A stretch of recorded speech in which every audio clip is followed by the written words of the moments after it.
Acte 2. Scène 1. La baronne. Frontin. Frontin, lui donnant le diamant.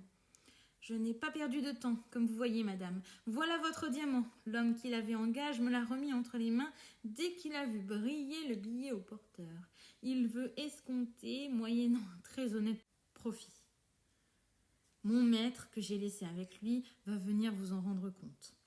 La baronne. Je suis enfin débarrassée de Marine. Elle a sérieusement pris son parti. J'appréhendais que ce ne fût qu'une feinte. Elle est sortie. Ainsi, Frontin, j'ai besoin d'une femme de chambre. Je te charge de m'en chercher une autre. J'ai votre affaire en main. C'est une jeune personne, douce, complaisante, comme il vous faut. Elle verrait tout aller sans dessus-dessous dans votre maison sans dire une syllabe. J'aime ces caractères-là. Tu la connais particulièrement? Très particulièrement. Nous sommes même un peu parents. C'est-à-dire que l'on peut s'y fier. Comme à moi-même. Elle est sous ma tutelle. J'ai l'administration de ses gages et de ses profits et j'ai soin de lui fournir tous ses petits besoins. Elle sert sans doute actuellement. Non, elle est sortie de condition depuis quelques jours. Et pour quel sujet? Elle servait des personnes qui mènent une vie retirée, qui ne reçoivent que des visites sérieuses. Un mari et une femme qui s'aiment, des gens extraordinaires. Enfin, c'est une maison triste. Ma pupille s'y est ennuyée. Où est-elle donc à l'heure qu'il est? Elle est logée chez une vieille prude de ma connaissance qui, par charité, retire des femmes de chambre hors de condition, pour savoir ce qui se passe dans les familles. Je la voudrais avoir dès aujourd'hui. Je ne puis me passer de fille. Je vais l'envoyer, madame. Ou vous l'amenez moi-même. Vous en serez contente. Je ne vous ai pas dit toutes ses bonnes qualités. Elle chante et joue à ravir. De toutes sortes d'instruments. La baronne. Mais Frontin, vous me parlez là d'un fort joli sujet. Frontin. Je vous en réponds, aussi je la destine pour l'opéra. Mais je veux auparavant qu'elle se fasse dans le monde, car il n'en faut là que de toutes faites. Il s'en va. La baronne. Je l'attends avec impatience. Scène 2. La baronne, seule. Cette fille-là me sera d'un grand agrément. Elle me divertira par ses chansons, au lieu que l'autre ne faisait que me chagriner par sa morale. Mais je vois monsieur Turcaret. Oh, qu'il paraît agité. Marine l'aura été trouvée. Scène 3. La baronne, monsieur Turcaret. Monsieur Turcaret, essoufflé. Ouh, je ne sais pas par où commencer, perfide. La baronne. Bah, elle lui a parlé. Monsieur Turcaret. J'ai appris de vos nouvelles, déloyales. J'ai appris de vos nouvelles. On vient de me rendre compte de vos perfidies, de votre dérangement. Le début est agréable et vous employez de fort jolis termes, monsieur. Laissez-moi parler. Je veux vous dire vos vérités. Marine me les a dites. Ce beau chevalier qui vient ici à toute heure et qui ne m'était pas suspect sans raison n'est pas votre cousin comme vous me l'avez fait croire. Vous avez des vues pour l'épouser et pour me planter là, moi, quand j'aurai fait votre fortune. Moi, monsieur, j'aimerais le chevalier. Marine me l'a assuré et qu'il ne vous faisait figure dans le monde qu'aux dépens de votre bourse et de la mienne et que vous lui sacrifiez tous les présents que je vous fais. Marine est une fort jolie personne. Ne vous a-t-elle dit que cela, monsieur? Ne me répondez point, félonne. J'ai de quoi vous confondre. Ne me répondez point. Parlez. Qu'est devenu, par exemple, ce gros brillant que je vous donnais l'autre jour? Montrez-le tout à l'heure. Montrez-le-moi. Puisque vous me prenez sur ce ton-là, monsieur, je ne veux pas vous le montrer. Hé! Sur quel ton, morbleu, prétendez-vous donc que je le prenne? Oh, vous n'en serez pas quitte pour des reproches. Ne croyez pas que je suis assez sot pour rompre avec vous sans bruit, pour me retirer sans éclat. Je veux laisser ici des marques de mon ressentiment. Je suis honnête homme, j'aime de bonne foi, je n'ai que des vues légitimes, je ne crains pas le scandale. Moi, vous n'avez pas affaire à un abbé, je vous en avertis. Il entre dans la chambre de la baronne. Non, j'ai affaire à un extravagant, un possédé. Oh, bien faites, monsieur, faites tout ce qu'il vous plaira. Je ne m'y opposerai point, je vous assure. Mais, qu'entends-je? Ciel, quel désordre! Il est effectivement devenu fou, monsieur Turcaret. Monsieur Turcaret, je vous ferai bien expier vos emportements. Monsieur Turcaret, revenant. Me voilà demi-soulagé. J'ai déjà cassé la grande glace et les plus belles porcelaines. Achevez, monsieur. Que ne continuez-vous? Je continuerai quand il me plaira. Madame, je vous apprendrai à jouer à un homme contre moi. Allons, ce billet au porteur que je vous ai tantôt envoyé, qu'on me le rende. Que je vous le rende? Et si je l'ai aussi donné au chevalier? Si je le croyais. Que vous êtes fou, en vérité, vous me faites pitié. Comment donc? Au lieu de se jeter à mes genoux et de me demander grâce, encore dit-elle que j'ai tort? Encore dit-elle que j'ai tort? Sans doute. Ah, vraiment? Je voudrais bien, par plaisir, que vous entreprissiez de me persuader cela. Je le ferai si vous étiez en état d'entendre raison. Et que me pourriez-vous dire, traîtresse? Je ne vous dirai rien. Ah, quelle fureur! Monsieur Turcaret, essoufflé. Eh bien, parlez, madame, parlez, je suis de sang-froid. Écoutez-moi donc. Toutes les extravagances que vous venez de faire sont fondées sur un faux rapport, que Marine, un faux rapport. Ventre bleu, ce n'est point... Ne jurez point, monsieur, ne m'interrompez pas. Songez que vous êtes de sang-froid. Je me tais, il faut que je me contraigne. Savez-vous bien, monsieur, pourquoi je viens de chasser Marine? Oui, pour avoir pris trop chaudement mes intérêts. Tout au contraire, c'est à cause qu'elle me reprochait sans cesse l'inclination que j'avais pour vous. Est-il rien de si ridicule, me disait-elle, à tout moment que de voir la veuve d'un colonel songer à épouser un monsieur Turcaret, un homme sans naissance, sans esprit, de la mine la plus basse. Passons, s'il vous plaît, sur les qualités. Cette Marine-là est une impudente. Pendant que vous pouvez choisir un époux entre 20 personnes de la première qualité, lorsque vous refusez votre aveu même aux pressantes instances de toute la famille d'un marquis dont vous êtes adoré et que vous avez la faiblesse de sacrifier à ce monsieur Turcaret. Cela n'est pas possible. Je ne prétends pas m'en faire un mérite, monsieur. Ce marquis est un jeune homme fort agréable de sa personne, mais dont les mœurs et la conduite ne me conviennent point. Il vient ici quelquefois avec mon cousin le chevalier, son ami. J'ai découvert qu'il avait gagné Marine, et c'est pour cela que je l'ai congédié. Elle a été vous débiter 1000 impostures pour se venger, et vous êtes assez crédule pour y ajouter foi? Ne deviez-vous pas, dans le moment, faire réflexion que c'était une servante passionnée qui vous parlait? Et que, si j'avais eu quelque chose à me reprocher, je n'aurais pas été assez impudente pour chasser une fille dont j'avais à craindre l'indiscrétion? Cette pensée, dites-moi, ne se présente-t-elle pas naturellement à l'esprit? J'en demeure d'accord, mais vous avez tort. Elle vous a donc dit, entre autres choses, que je n'avais plus ce gros brillant, qu'en badinant vous me mîtes l'autre jour au doigt et que vous me forçâtes d'accepter. Oh oui, elle m'a juré que vous l'aviez donné aujourd'hui au chevalier, qui est, dit-elle, votre parent comme Jean de Verre. Et si je vous montrais tout à l'heure ce même diamant, que diriez-vous? Oh, je dirais en ce cas-là que cela ne se peut pas. Le voilà, monsieur, le reconnaissez-vous? Vous voyez le fond que l'on doit faire sur le rapport de certains valets. Ah, que cette Marine-là est une grande scélérate. Je reconnais sa friponnerie et son injustice. Pardonnez-moi, madame, d'avoir soupçonné votre bonne foi. Non, vos fureurs ne sont point excusables. Allez, vous êtes indigne de pardon. Je l'avoue. Fallait-il vous laisser si facilement prévenir contre une femme qui vous aime avec trop de tendresse? Hélas non, que je suis malheureux. Concevez que vous êtes un homme bien faible. Oui, madame, une franche dupe. J'en conviens. Oh, Marine, coquine de Marine. Vous ne sauriez vous imaginer tous les mensonges que cette pandarde-là m'est venue conter. Elle m'a dit que vous et monsieur le chevalier, vous me regardiez comme votre vache à lait. Et que si aujourd'hui, pour demain, je vous avais tout donné, vous me feriez fermer votre porte au nez. La malheureuse. Elle me l'a dit, c'est un fait constant. Je n'invente rien, moi. Et vous avez eu la faiblesse de la croire un seul moment. Oui, madame, j'ai donné là-dedans comme un franc-sot. Où diable avais-je l'esprit? Vous repentez-vous de votre crédulité? Si je m'en repens, je vous demande 1000 pardons de ma colère. On vous la pardonne. Levez-vous, monsieur.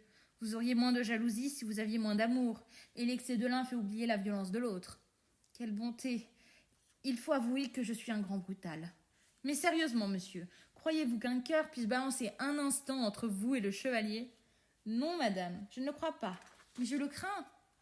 Que faut-il faire pour dissiper vos craintes? Éloignez d'ici cet homme-là. Consentez-y, madame, j'en sais les moyens. Et quels sont-ils? Je lui donnerai une direction en province. Une direction. C'est ma manière d'écarter les incommodes. À combien de cousins, d'oncles et de maris j'ai fait directeur de ma vie? J'en ai envoyé jusqu'en Canada. Mais vous ne songez pas que mon cousin le chevalier est homme de condition et que ces sortes d'emplois ne lui conviennent pas? Allez, Sans vous mettre en peine de l'éloigner de Paris, je vous jure que c'est l'homme du monde qui doit vous causer le moins d'inquiétude. Ouf, j'étouffe d'amour et de joie. Vous me dites cela d'une manière si naïve que vous me le persuadez. Adieu, mon adorable, mon tout, ma déesse. Allez, allez, je vais bien réparer la sottise que je viens de faire. Votre grande glace n'était pas tout à fait nette, au moins, et je trouvais vos porcelaines assez communes. Il est vrai, je vais vous en chercher d'autres. Voilà ce que vous coûtent vos folies. Bagatelle, tout ce que j'ai calcé ne valait pas plus de 300 pistoles. Il veut s'en aller. La baronne l'arrête. Attendez, monsieur, il faut que je vous fasse une prière avant. Une prière? Oh, donnez vos ordres. Faites avoir une commission pour l'amour de moi à ce pauvre flamand, votre laquais. C'est un garçon pour qui j'ai pris de l'amitié. Je l'aurais déjà poussé si je lui avais trouvé quelque disposition, mais à l'esprit trop bonasse, cela ne vaut rien pour les affaires. Donnez-lui un emploi qui ne soit pas difficile à exercer. Il en aura un dès aujourd'hui. Cela vaut fait. Ce n'est pas tout. Je veux mettre auprès de vous Frontin, le laquais de mon cousin le chevalier. C'est aussi un très bon enfant. Je le prends, madame, et vous promets de le faire commis au premier jour. Scène 4. La baronne, monsieur Turcaret, Frontin. Frontin. Madame, vous allez bientôt avoir la fille dont je vous ai parlé. La baronne. Monsieur, voilà le garçon que je veux vous donner. Monsieur Turcaret. Il paraît un peu innocent. La baronne. Que vous vous connaissez bien en physionomie. Monsieur Turcaret. J'ai le coup d'œil infaillible. Approche, mon ami, dis-moi un peu. As-tu déjà quelques principes? Frontin. Qu'appelez-vous des principes? Monsieur Turcaret. Des principes de commis, c'est-à-dire si tu sais comment on peut empêcher les fraudes ou les favoriser. Frontin. Pas encore, monsieur, mais je sens que j'apprendrai cela fort facilement. Monsieur Turcaret. Tu sais du moins l'arithmétique? Tu sais faire des comptes à partie simple? Oh oui, monsieur, je sais même faire des parties doubles. J'écris aussi de deux écritures, tantôt de l'une, tantôt de l'autre. De la ronde, n'est-ce pas? De la ronde, de l'oblique. Comment de l'oblique? Eh oui, d'une écriture que vous connaissez là. D'une certaine écriture qui n'est pas légitime. Il veut dire de la bâtarde. Justement, c'est ce mot-là que je cherchais. Quelle ingénuité, ce garçon-là, madame, est un peu niais. Il déniaisera dans vos bureaux? Oh que oui, madame, oh que oui. D'ailleurs, un bel esprit n'est pas nécessaire pour faire son chemin. Or, moi et 2 ou 3 autres, il n'y a parmi nous que des génies assez communs. Il suffit d'un certain usage, d'une routine que l'on ne manque guère d'attraper. Nous voyons tant de gens, nous nous étudions à prendre ce que le monde a de meilleur. Voilà toute notre science. La baronne. Ce n'est pas la plus inutile de toutes. Monsieur Turcaret. Oh, ça, mon ami, tu es à moi. Et tes gages courent dès ce moment. Frontin. Je vous regarde donc, monsieur, comme mon nouveau maître. Mais en qualité d'ancien laquais de monsieur le chevalier, il faut que je m'acquitte d'une commission dont il m'a chargé. Il vous donne, et à madame sa cousine, à souper ici ce soir. Monsieur Turcaret. Très volontiers. Frontin. Je vais ordonner chez Fitte toutes sortes de ragoûts avec 24 bouteilles de vin de champagne, et pour égayer le repas, vous aurez des voix et des instruments. La baronne. De la musique, Frontin? Frontin. Oui, madame, à telles enseignes que j'ai ordre de commander 100 bouteilles de Suresnes pour abreuver la symphonie. 100 bouteilles? Ce n'est pas trop, madame. Il y aura 8 concertants, 4 Italiens de Paris, 3 chanteuses et 2 gros chantres. Il a ma foi raison, ce n'est pas trop. Ce repas sera fort joli. Oh diable, quand monsieur le chevalier donne des soupers comme cela, il n'épargne rien, monsieur. J'en suis persuadée. Il semble qu'il ait à sa disposition la bourse d'un partisan. La baronne. Il veut dire qu'il fait les choses fort magnifiquement. Monsieur Turcaret. Qu'il est ingénu. Eh bien, nous verrons cela tantôt. Et pour surcroît de réjouissance, j'amènerai ici monsieur Gloutonneau, le poète. Aussi bien, je ne saurais manger si je n'ai quelque bel esprit à ma table. La baronne. Vous me ferez plaisir. Cet auteur apparemment est fort bruyant dans la conversation. Monsieur Turcaret. Il ne dit pas 4 paroles dans un repas. Mais il mange et pense beaucoup. Peste, c'est un homme bien agréable. Oh, ça, je cours chez d'hôtel vous acheter... La baronne. Prenez garde à ce que vous ferez. Je vous en prie, ne vous jetez point dans une dépense. Monsieur Turcaret. Et fi, madame, fi, vous vous arrêtez à des minuties. Sans adieu, madeleine. Il sort. La baronne. J'attends votre retour impatiemment. Scène 5. La baronne, Frontin. La baronne. Enfin, te voilà en train de faire ta fortune. Frontin. Oui, madame, et en état de ne pas nuire la vôtre. C'est à présent, Frontin, qu'il faut donner l'essor à ce génie supérieur. On tâchera de vous prouver qu'il n'est pas médiocre. Quand m'amènera-t-on cette fille? Je l'attends, je lui ai donné rendez-vous ici. Tu m'avertiras quand elle sera venue. » Elle entre dans une autre chambre. Scène 6. Frontin, seul. « Courage, Frontin, courage, mon ami. La fortune t'appelle. Te voilà chez un homme d'affaires par le canal d'une coquette. Quelle joie, l'agréable perspective. Je m'imagine que toutes les choses que je vais toucher vont se convertir en or. Mais j'aperçois ma pupille. » Scène 7. Frontin, Lisette. Frontin. « Tu sois la bienvenue, Lisette. On t'attend avec impatience dans cette maison. » Lisette. « J'y entre avec une satisfaction dont je tire un bon augure. Je t'ai mise au fait sur tout ce qui s'y passe et sur tout ce qui doit s'y passer. Tu n'as qu'à te régler là-dessus. Souviens-toi seulement qu'il faut avoir une complaisance infatigable. » Il n'est pas besoin de me recommander cela. Flatte sans cesse l'entêtement que la baronne a pour le chevalier. C'est là le point. Tu me fatigues de leçons inutiles. Le voici qui vient. Je ne l'avais point encore vu. Oh, qu'il est bien fait, Frontin. Il ne faut pas être mal bâti pour donner de l'amour à une coquette. Scène 8. Le chevalier, Frontin, Lisette. Le chevalier. Je te rencontre, Frontin, à propos, pour t'apprendre. Mais que vois-je? Quelle est cette beauté brillante? Frontin. C'est une fille que je donne à madame la baronne pour remplacer Marine. Le chevalier. C'est sans doute une de tes amies? Frontin. Oui, monsieur. Il y a longtemps que nous nous connaissons. Je suis son répondant. Le chevalier. Bonne caution. Pour faire son éloge en un mot, elle est parbleu charmante. Monsieur le répondant. Je me plains de vous. D'où vient? Je me plains de vous, vous dis-je. Vous savez toutes mes affaires et vous me cachez les vôtres. Vous n'êtes pas un ami sincère. Je n'ai pas voulu, monsieur. La confiance, pourtant, doit être réciproque. Pourquoi m'avoir fait mystère d'une si belle découverte? Ma foi, monsieur, je craignais. Quoi? Oh, monsieur, que diable vous entendez du reste? Le maraud, où a-t-il été déterré ce petit minois-là? Frontin, monsieur Frontin, vous avez le discernement fin et délicat quand vous faites un choix pour vous-même. Mais vous n'avez pas le goût si bon pour vos amis. Ah, la piquante représentation, l'adorable grisette. Lisette. Que les jeunes seigneurs sont honnêtes. Le chevalier. Non, je n'ai jamais rien vu de si beau que cette créature-là. Lisette. Que leurs expressions sont flatteuses. Je ne m'étonne plus que les femmes les courent. Le chevalier. Faisons un troc, Frontin. Cède-moi cette fille-là, et je t'abandonne ma vieille comtesse. Non, monsieur, j'ai les inclinations roturières.